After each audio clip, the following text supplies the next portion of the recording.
6 o'clock in London, it's 1 p.m. in New York, and indeed I am in London today. It's 1 a.m. in Hong Kong, 3 a.m. in Sydney, 10 a.m. in San Francisco, and 10:30 at night in Mumbai. Greetings, good morning, good afternoon, and good evening, depending on where you are in the world. My name is Patrick L. Young, the IPO-VID Livestream, Series 9, Episode 6. That makes 54, for those of you who've run out of fingers and toes to count, starts here. This week in the parish of exchanges, it wasn't just a big week for results, it was a mega big week of results. One mega week of big results, one might say. Of course, Nasdaq had already set the scene the previous week for double-digit profit gains, and we'll be getting back to that big name in just a moment. This week, ICE, the Intercontinental Exchange Group, kicked off the fireworks, and they announced a 15% dividend increase. Soon after, the results showed a handy uptick as the wires fizzled, and we saw a 90%, 90 year-on-year gap diluted earning per share. Even the simple measures showed double-digit growth pretty much as far as the balance sheet stretched.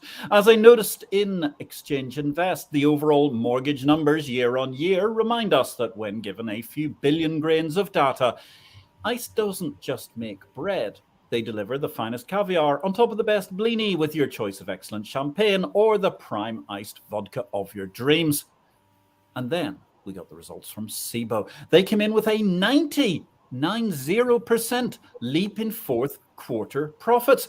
And then even that was upended. An awesome triumvirate of results in 1 week. The National Stock Exchange of India, you may recall, of course, that they are, whisper it softly, perhaps finally, after only a decade of asking, approaching the on-ramp towards their very own IPO, initial public offering. Their numbers for the December 2021 quarter reflected a staggering 545.5%. Oh, all right then, 545.46% rise in profits. Anyway, earlier this week, we marked the anniversary of February the 8th, 1971. That was the day when Nasdaq was created by the National Association of Stock Dealers to enable investors to trade securities on a computerized, speedy, and transparent system. Thus, they commenced operations, and well, as we know, ladies and gentlemen, the rest is history. Here's to many more successful years under the excellent stewardship of Adina Friedman. And indeed, today, we're looking at a wonderfully and exciting, diverse moment in Exchange Invest with our special guest. But first, let me remind you, all these stories and more have already been covered in greater detail in Exchange Invest Daily, the unique newsletter of the Bourse Business. Send us an email or hit me up, Patrick L. Young, on whatever social media you're watching this evening, whether it's Facebook, LinkedIn, or indeed that other one. What is that other one? Oh, yes, I'm sure we remember YouTube. Send us an email, send us a little bit of love if you can possibly manage it, ladies and gentlemen. Ask us a question. We'll be delighted to hear from you. And if you'd like a free trial to the Daily Bourse Business Digest, then let me know. We'll get you signed up for a 30-day trial. As I hinted earlier, our guest today is Erja Retzén. The topic from First North to infinity and beyond.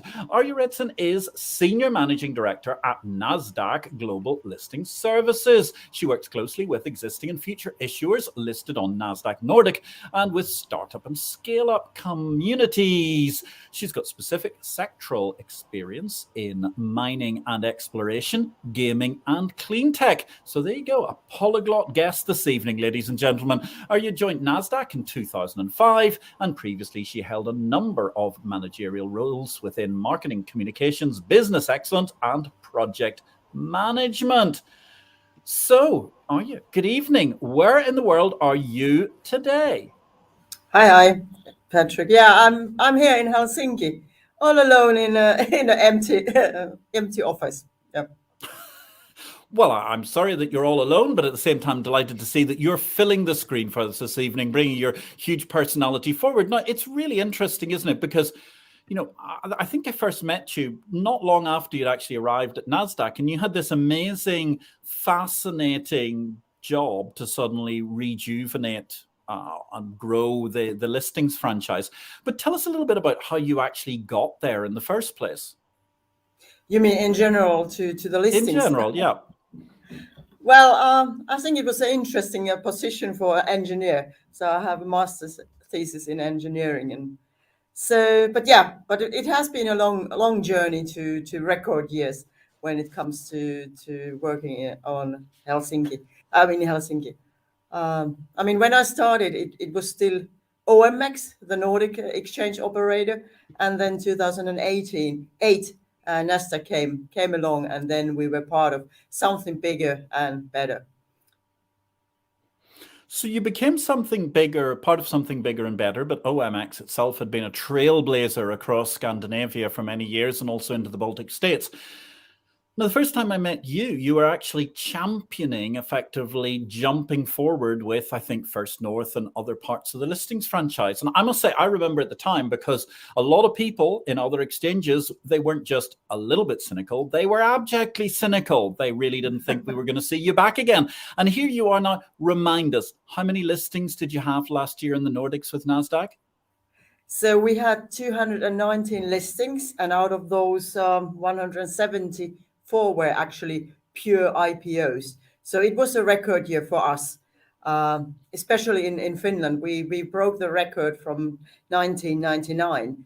So that was the big bubble year. And now we hit the new numbers there to the board. Yeah, but I think it's not just about the record year itself. This has been a long journey. So when we started after the financial crisis, especially here in Finland, it was a bit dry season, and we had to come up with new ideas how to engage investors and companies and really convince the community that listing is a good option for a company. And from that perspective, we started a kind of IPO project here in Finland. So meeting all big pension funds, all the power players, decision makers, different kind of investors, I mean, venture capital, private equity and all that. And really, I mean, every time there was a possibility to speak up, talk about listings. So we were there waving the IPO flag and really working together with different kinds of associations and Chamber of Commerces and junior chambers and anything you could where you could spread the word, and also integrating to the startup community. So it was not just hunting for big fishes. So it was really educating the market on different levels and increasing the knowledge of listings. And also the ecosystem itself, it's supporting the whole story. So, I mean, there's more expertise, lots of expertise available on the Nordic level. And then local specialities are taken into consideration. And also it somehow supports, for example, I would say that one of our best salespersons in Finland are the certified advisors who are able to escort the companies to First North, to our growth market. And they are really the gatekeepers. I mean, whenever they meet dozens of companies, they are just evaluating, is this a good set for the market? And in many cases, on most cases, they are saying that next, I mean, maybe you should grow for a couple of years. Maybe you should develop and reach the next level or stage, or, I mean, get more muscles. So I would say that that also helps when the advisors are very, how do you say, when they are very picky and they are cautious with the companies. So it also helps to create credibility and respect to the market. And now we see all the hard work done during, let's say, 10 past years, and now reaching record numbers. And I mean, get those all private investors enthusiastic about First North companies. I mean, like 30,000 private investors are investing to First North companies entering the market through their IPO, etc. So it's really all the work done during the years on different levels in different countries and using different measures and tools and ways. It's really fascinating, isn't it? Because, of course, one of those little known facts, which by dint of the fact is little known, I suspect a lot of our viewers won't realize, is that actually, if I do recollect precisely, one of the oldest companies in the world is actually Stora Enso, which of course has long been a stalwart of Finnish business. Yes, I mean, of course, on the main market, on the main board, we have companies that have been listed like 100 years or something like that. They have maybe a different form from the beginning. I mean, lots of mergers and acquisitions taking place, but still you have the seed of the company there existing. And I think it's good that we are also celebrating these anniversaries, so 50 years since listed, 75, 100. And it's also nice that companies also appreciate that they get this moment in the tower in US, New York, and having a little celebration together with us. So it also shows that the marketplace has been lively and vivid during the years, during the centuries. So it's amazing. So, and also for when it comes to First North, so we see that over 100 companies have actually moved from First North, from growth market to the main market. So it's really a good like a preschool for companies, and then when they feel that they are ready to move to the big boys league, then they can make a switch to the main market.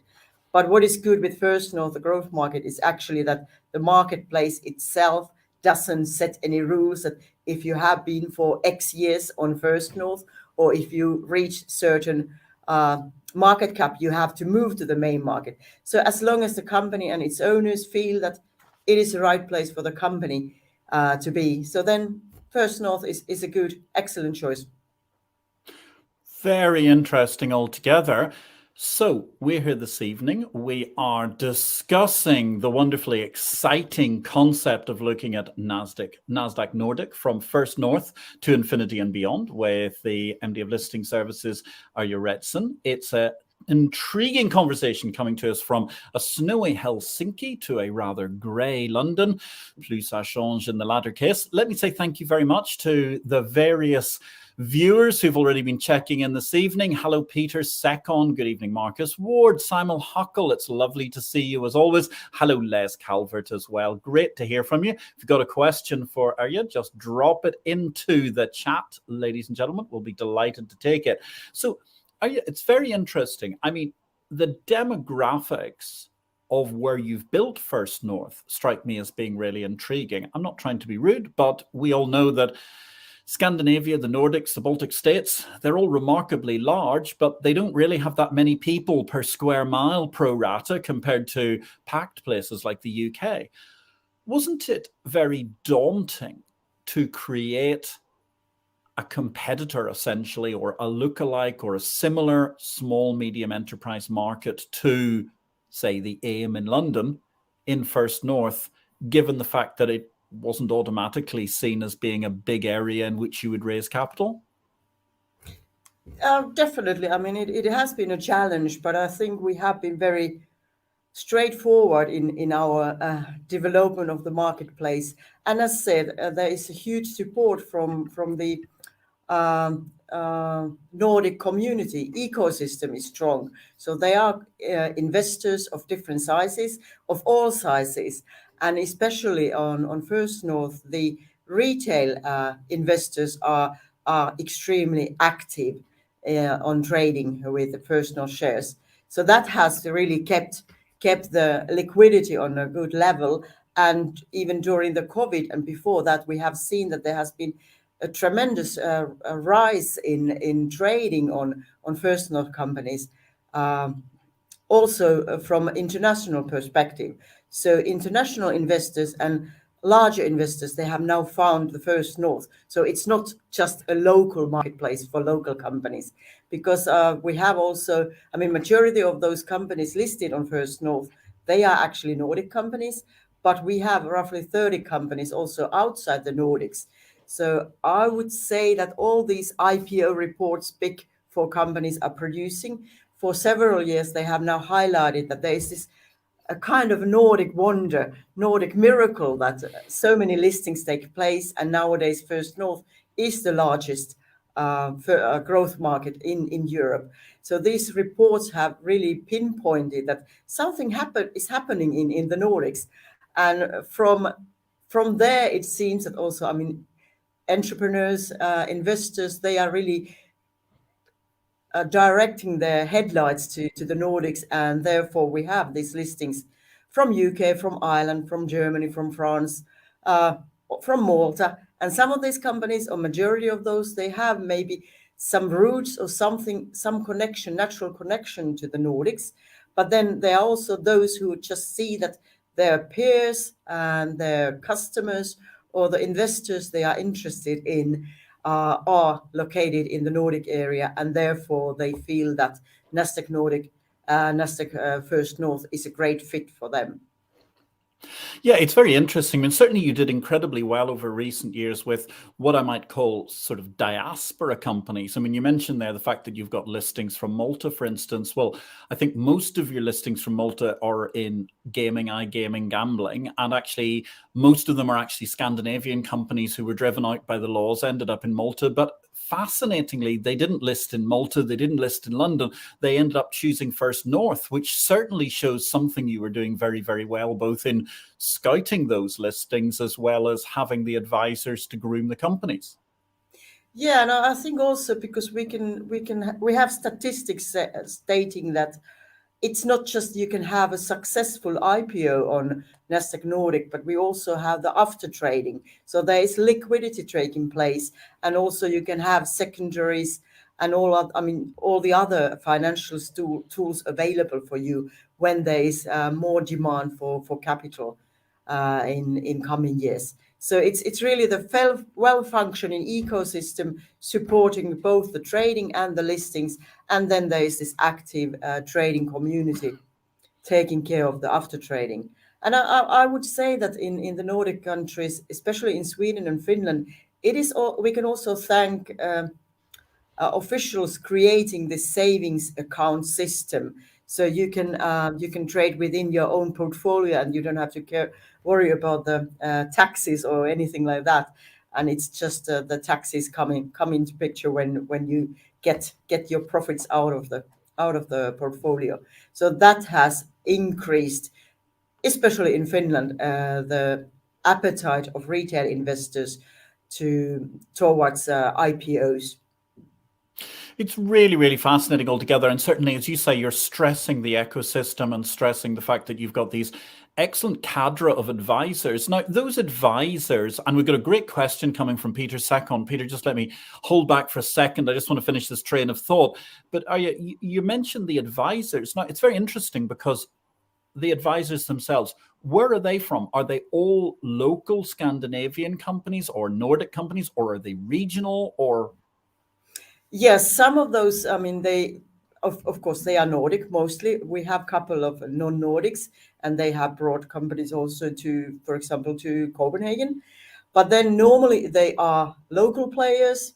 So they have their finger on the pulse. They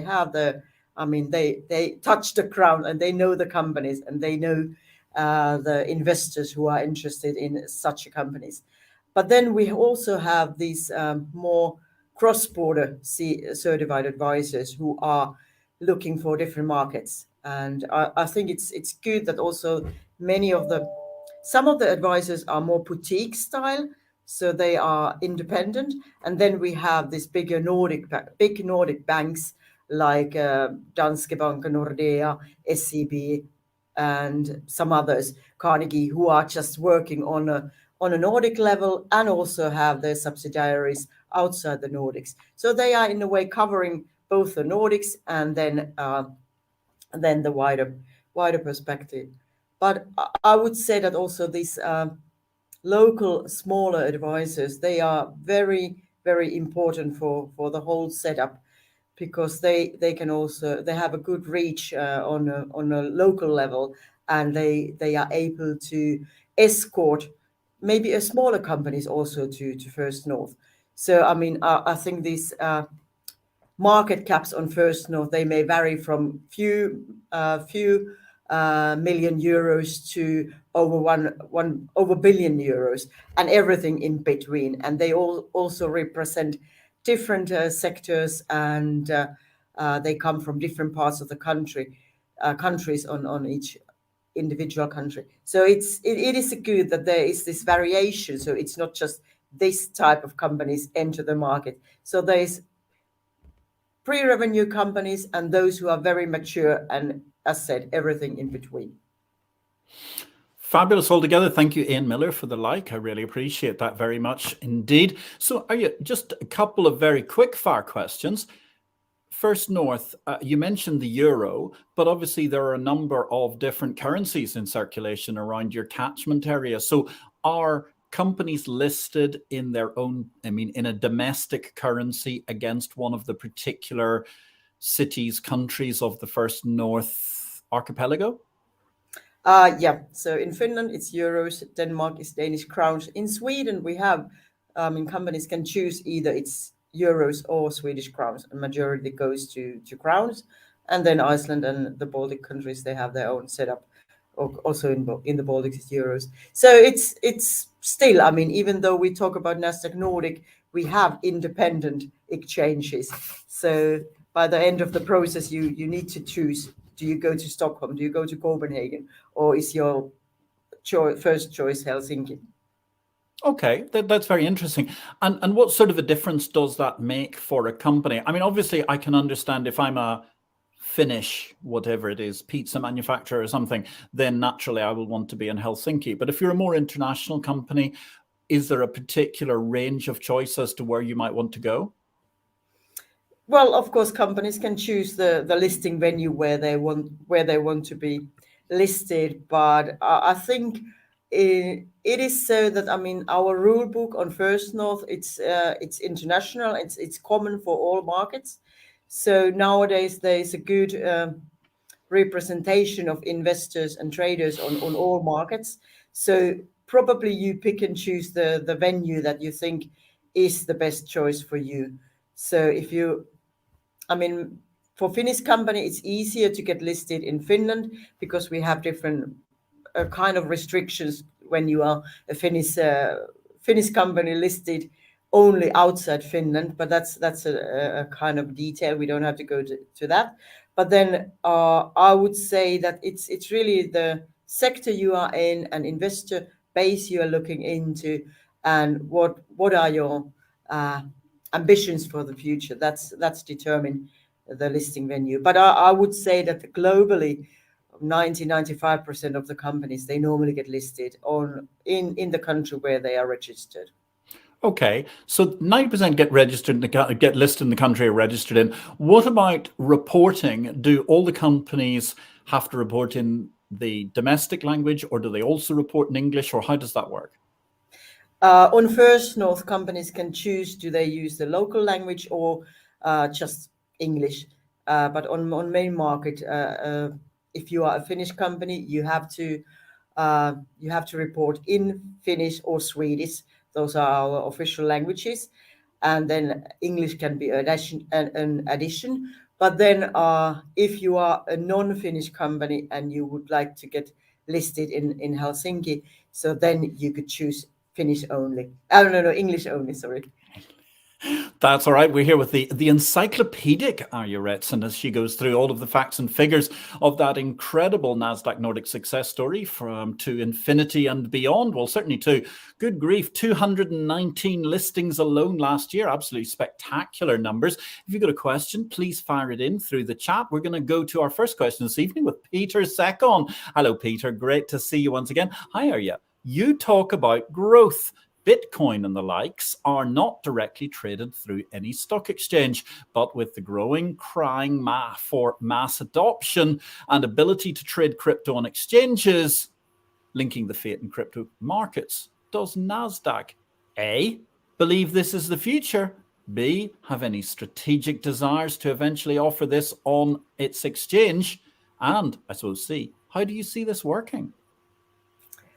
Well, I have to admit that Bitcoins are not my specialty, so I'm not expert on that. But of course, we have had meetings with companies working with Bitcoins, and let's see what the future brings. So have to be a bit fake here. So. Well, we also all got regulators that have to be very careful of. If you jump out and say you're going to trade lots of Bitcoins, then they get very, very shirty indeed.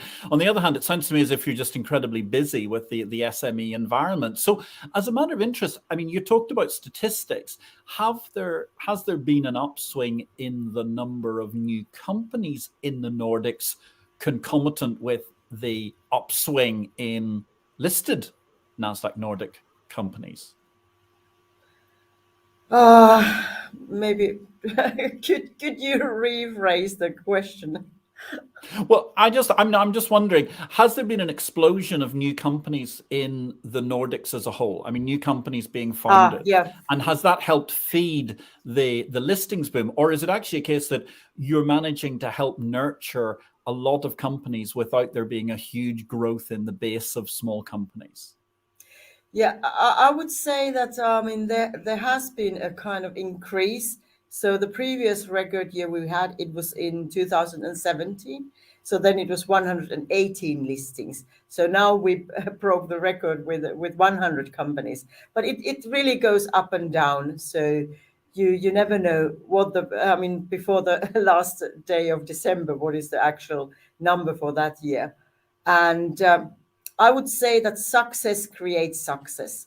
So in many cases, you see that the guys you studied with, they have listed their company with a great success, and that of course creates appetite and interest towards the listing. And therefore, I mean, it's also very important to bring up these case studies and really represent companies in different occasions, that so then they can tell their story and they can have their voice out. I mean, just to spread their expertise, their experiences, and also the companies want to share their pitfalls. I mean, what would they do in a different way, and all that. And I would say that also these CEOs and CFOs of companies that have been listed in recent years, they are all also eager to share their ideas and really help those who are thinking about getting listed. So it's not a struggle to get companies to speak in different IPO clinics or IPO related events. And also, I mean, when entrepreneurs and investors, they call these CEOs and CFOs, so they are, I mean, happy to talk and share their views and really help the newcomers enter the market. So I think there is some kind of like a the community is also helping each other, so that, I mean, the next listing might be a bit easier and quicker, and also done in a more effective way. Fascinating altogether. And meanwhile, I must apologize, actually, Erja. I realized as I was saying it, concomitant, hardly a fair word to offer at any point in time, least of all during an interview. My producer is delicately berating me through the earpiece for my vocabulary on occasions. We've got an interesting question coming here from Martin Watkins. Looks as if you can't escape the digital world. The kids are determined to talk about Bitcoin this evening. 150 thanks for this, Martin. Great session, Erja and Patrick. What plans does Nasdaq have regarding the European Union DLT pilot regime and the MiCA exemptions?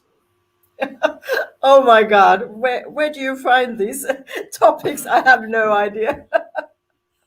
That's quite all right. I think that's a perfectly fair answer. I think this evening is definitely not one of our crypto evenings, ladies and gentlemen. I'm sorry that you can't manage to get an answer immediately. Thank you very much for that, Martin. But I think it's certainly Yeah, very but interesting. if The possible, I EU, mean, yeah. yeah. If I can have the question afterwards, so I can find a specialist to answer to that. We're gonna phone a friend and find out what the answer to that is in due course, Martin. Of course, so what we do know is in the course of last week, as was reported in Exchange Invest, that the Luxembourg Stock Exchange, they launched the first digital securities token through that European Union DLT exemption, which was a very interesting move altogether. So between large vocab and lots of men with an obsession with Bitcoin, let's move to another question I do believe has just arrived somewhere. Fascinating discussion, very insightful info, Erja. I quite agree. Thank you on behalf of Women on IT. rock the future, hack the future as well. Does Nasdaq Nordic allow SPACs? Absolutely. I mean, we had our first SPACs last year, 6 in total, and so 4 in Sweden and 2 in Finland. And then actually on the first trading day of this year, we already had the first D-SPAC. So Finland was leading the SPAC way in the Nordics. But I think that in the future this year, it's interesting to see that how many new SPACs there will be listed and what kind of mergers and acquisitions there will take place. But we know that, I mean, SPACs are of interest also to the retail investors because in a way it allows you to participate in a kind of private equity activities. And the first D-SPAC we had in the Nordics, it was very, very promising. As a well-known, well-respected company got listed on Helsinki main market. And then we are waiting for the others to follow. So definitely, SPACs are on our service list. Excellent news altogether. Great to hear about the success of the first 6 SPACs, which is a difficult phrase to actually manage to get out in the English language. So Ian has also asked us a question. Thank you very much, Erja, for answering that question. Thank you, Woman on It, for your question. Hi, Erja. How much has the Estonian e-residency contributed to the Nordic success, do you think? I've heard that the expansion of e-residency is greater than the country's birth rate. Not asking you to comment on the second part of that. You don't have to answer that part. But I'm just curious, do you think that schemes such as Estonian e-residency, which has led to a boom in a lot of startups, has helped Nasdaq Nordic? Yeah, I definitely think that there is, I mean, bits and pieces here and there. So it is a joint venture. So all these pieces are connected. And then, I mean, there has been also an active listing year in Tallinn. So we have the Tallinn exchange. So Nasdaq Tallinn has had their share of listings also. So very interesting companies. And also Estonian and other Baltic countries companies are surveilling Nasdaq Nordic's exchanges like Stockholm. So definitely there is cooperation, cross-border cooperation between companies and countries. Well, it's very interesting you say that because actually one of the things that strikes me about the success of Nasdaq Nordic, and in fact one of the successes before that of OM and OMX, was the way that it managed to really meld a trans-Scandinavian and ultimately trans-Baltic, trans-Nordic culture. And it is fascinating how much cooperation goes on between the different venues at every level. You're talking about the banks, the issuers, the listed companies, and also all of the people who are obviously working in the exchange, but particularly those guys who are in all of the different, I'm going to call them nomads because I'm used to that always as being the AIM London parlance, but all the people who are the investment banking advisors and brokers to these companies. There's a huge amount of cooperation in the ecosystem. Yeah, I think because we are all small nations, so we have to share forces and really make the best out of it. So it's like 1 + 1, it has to be more than 2. 1 + 1, it has to be more than 2. There you go. Bit of Enron accounting for this time in the evening. That's always very useful. Thank you, Erja. We've got a comment, I think, from Peter Sekon has come in at this juncture, which is quite fascinating. Oh, another long one. As Nasdaq First North grows, luring British companies and investors away from their London local market to the burgeoning Nordic equities market, and more broadly attracting international countries that want to list in Europe. What do you see as the biggest hurdle in achieving year-on-year growth and attracting more investors? Maybe it's really this cross-border trading. That's one thing. So there is always this clearing and settlement arrangements and where the book entry system is located and all that. So more like technical issues, because from the trading perspective, we see that more and more members are getting access to the First North platform. Even though Main Market and First North are on the same INET platform, trading platform, that you still have to have connection to both markets. but that's really increasing the international members amount on the First North also, and that, in other words, also means that the trading on First North becomes more international month by month. Very interesting. Becoming more international. You've got this incredible record as you go First North to infinity and beyond. And it's really quite interesting, though, because, I mean, generally in Europe, if I may say so, I mean, as a whole, both within the European Union and indeed beyond the European Union. And it's interesting because Nasdaq Nordics, obviously, you're kind of straddling. You've got countries that are inside the European Union, countries that are outside it. But I mean, we've had, 10 years now or more of great SME growth initiatives from the European Union. And the spectacular success story within the European Union does appear to be the Nordics. Why do you think that you're doing so well compared to the rest of continental Europe? Interesting question. So again, I go back to the community and the ecosystem. So it's not just us doing a great job. It's really the banks and brokers and all other advisors and investors in as a whole. So we need all different parties to make it happen. And I would say that also, I mean, traditionally Nordic exchanges has been very international exchanges. For example, in Finland, about 43% of shareholdings of Finnish companies is actually foreign. So we have never been local exchanges. And if you look the trading, so the most active traders are also not local ones. They are these big banks and brokers from international banks and brokers that have now their offices in continental Europe. I mean, after the Brexit, the whole setup changed a bit. So it's all the levels covered. So that might be the recipe for the success of the market. A multilateral solution for First North to infinity and beyond. Yes, quite fascinating. But actually, to go back to the comment Peter sort of made at the start of his question, I mean, have you found that there are companies that are currently listed in London on the SME markets have been looking towards Nasdaq Nordic as an alternative? Yeah, I think there are these companies and advisors, London City-based advisors who are scanning different possibilities for their clients. So, and we see that also Nasdaq Nordic and First North is on their radar. And as said earlier, we do have already UK and Ireland registered companies listed on First North. So maybe we should have a bigger marketing campaign in UK, for example, to create more appetite.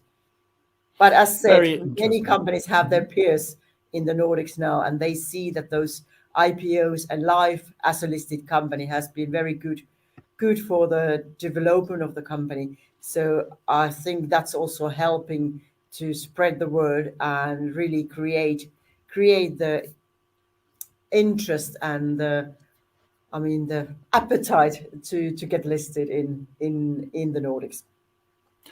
And of course, one of the interesting side benefits that these companies get while they're listing, which is something that we often see in your LinkedIn feed, for example, Erja, is the opportunity to light up Times Square. You go up the side of the Nasdaq building there and so on. Is that something that really excites the companies? Yeah, absolutely. I mean, every time you get your own personalized tower picture, so your company is put up there in the middle of Times Square to the 7-story billboard. Of course, it's really hard.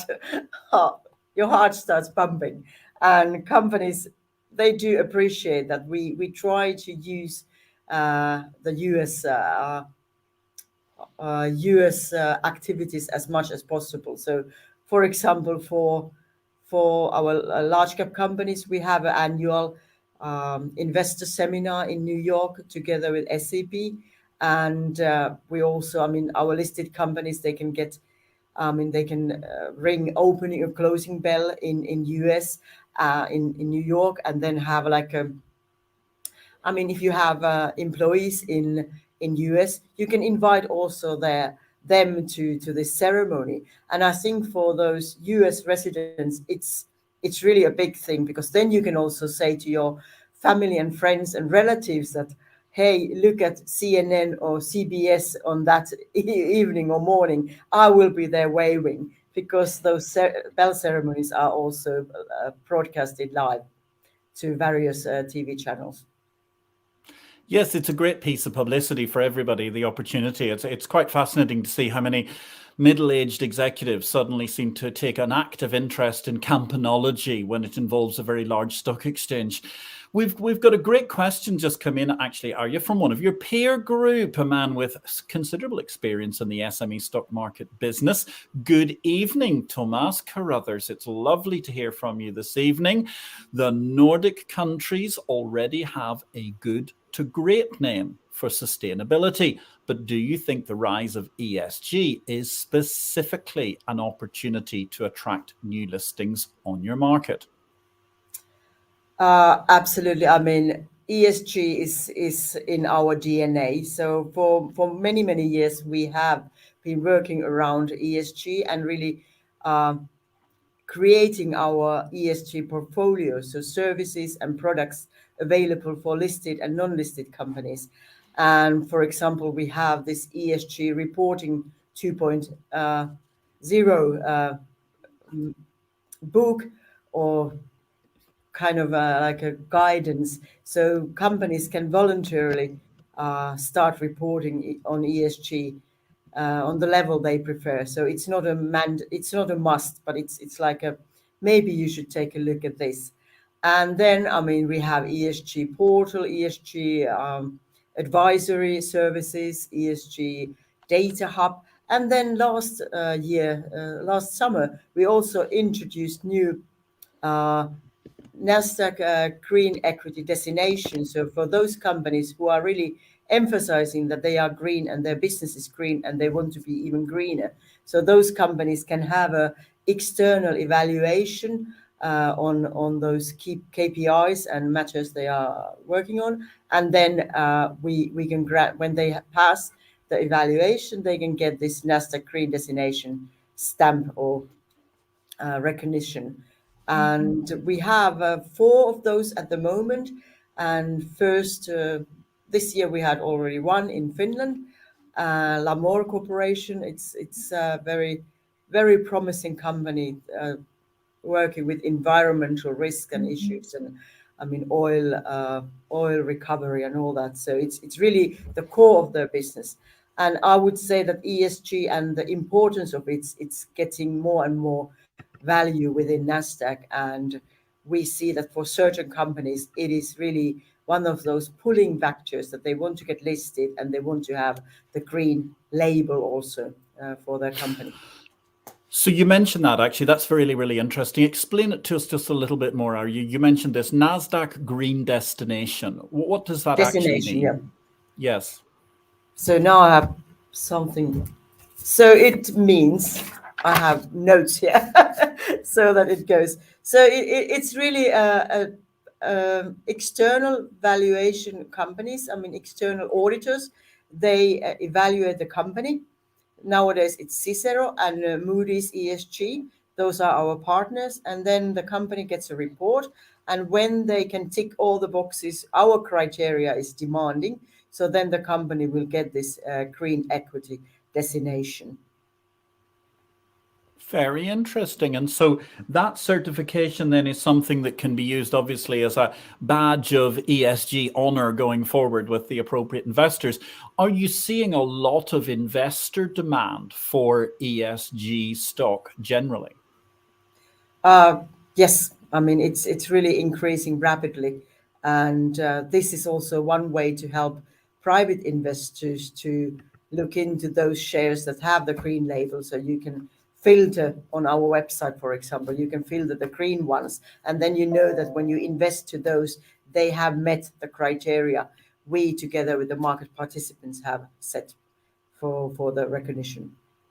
Fascinating altogether, Erja. And actually, you remind me, of course, that if you're interested in this stuff, ladies and gentlemen, you didn't see it live, check out our back episodes wherever you're watching this, for example, YouTube or LinkedIn or indeed Facebook. You can catch Fredrik Ekstrom. He's the head of green at Nasdaq, and he was on just a couple of weeks ago. He's also chairman of Puro Earth, and we were talking all about the carbon markets with him, with our guest host, Steve Zwick, who joins us as our green expert on those weeks. And you can get a lot more discussion about not so much the green destination on the listed equity side, but actually what Nasdaq is looking at in ESG and carbon per se.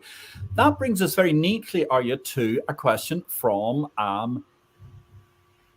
Ian Miller. And Ian Miller is about to transgress just about every possible vestige of material non-public information I can possibly manage to look at as a director, executive director of the listed Valerium PLC. He asks, and I'm not sure that we're going to be able to answer this, children, if and when Valerium gets approved by the Gibraltar Financial Services Commission, that's because of our pending purchase of 90% of the Gibraltar Stock Exchange, would Valerium see an advantage in listing with the Nasdaq Nordic exchange so that they can also enjoy the investment opportunities via their own exchange? Well, Erja, there you go. You've got... I can't make any comment at this point in time because we're subject to regulatory approval. But if you had somebody who walked in today with, say, a company that was listed on, say, the Aquis exchange in London, what sort of a pitch would you be giving them over what would be the advantages to Nasdaq Nordic? So I would say that, I mean, it's dual listings they are not very common nowadays, but of course in certain sectors and for certain companies, they are very fruitful landing spot.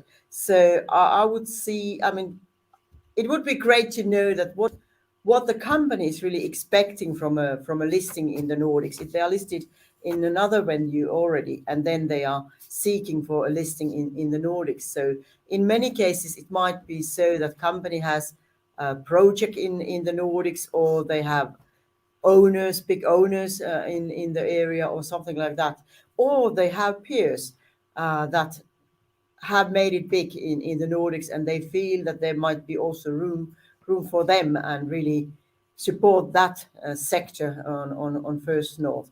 So definitely, we are happy to talk to companies listed already in other exchanges, because it's always good to have new material on the markets. And even though if it doesn't take, first step is not the listing, we might introduce also the company to the Nordic investment community and help them to create networks and introduce them to advisors who might be in a way able to look into in more details to the company, and then also suggest the next steps that might be worth taking before entering the market.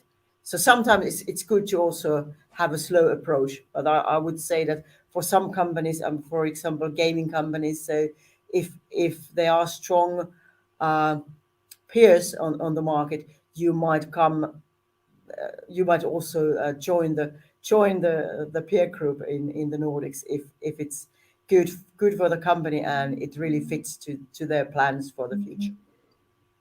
Thank you very much, Erja. And therefore, Erja, it's an interesting question, actually, because obviously we know that in New York, there is the most incredible amount of cutthroat competition between the two major New York exchanges, of which one is, of course, Nasdaq, your compatriots on the other side of the Atlantic in Times Square.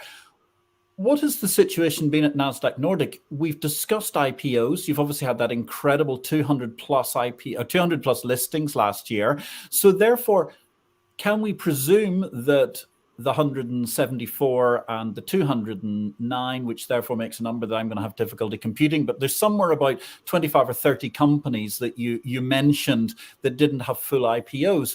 Are many of those actually transferring from other markets, or how have things been developing for you? So some of those have gone. I mean, they have been listed, for example, on other exchanges or the marketplaces in Sweden, and then they have switched to Nasdaq Stockholm. But then we also have this direct listing. So the company may have had a private placement before the listing, and then they have just a technical listing. So majority of those 30 plus companies, 40 companies that are missing from the total number. So they are these technical listings. So the capital raise took place before the before the listing. So there was no actual IPO, and then the company got listed. And in the figure of 219, there are also 12 companies who made a switch from First North to main market. Wow. So that's quite an incredible thing as well. So effectively, you had 12 companies that went up to the Premier League. You had 219 companies altogether coming into the market. It's been quite an incredible year altogether, particularly given the fact that it seems to be not that long ago where nobody really thought any stock exchange could manage to list more than about one share a week. It must get quite hectic sometimes, even between your different offices around the region. Well, you can imagine last year in Stockholm, there were 150 listings all in total. So quite busy day. So I think on one day we had, was it 6 or 7 listings simultaneously? So it really, it means that there are hectic times. But as we know, there are these IPO windows, so it's not all the time. So they might pack to certain periods of the year. So that also raises an interesting question, because how do things work with the regulators and with the listing authorities? Because obviously there must be quite a large number of listing authorities in the mix for Nasdaq Nordic, because you've got a series of offices in all of the different Nasdaq countries across the Nordics. Well, I believe that FSAs have been forced to hire new personnel to take care of the flow of prospectuses. But then, of course, I mean, majority of those 219 companies, they got listed on First North, and that means that if you raise, for example, in Finland, less than 8 million euros, it means that you can make a company description that is reviewed by the exchange, not the FSA, and there are the similar setups also in other countries. So if you are raising a smaller amount of euros or money, capital, so it means that you can also have a lighter listing process, and then the official papers are approved, or the company description is approved by the exchange, not by the FSA. So that really takes some of the load away from the FSAs and FSAs outside the Nasdaq. Yeah. And just to be clear, that's if you're raising less than 8 million euros. But if existing shareholders want to sell at the same point in time, does that count towards the 8 million euros being issued? Or is it simply the 8 million of new capital that gets you away from having to do a full prospectus listing?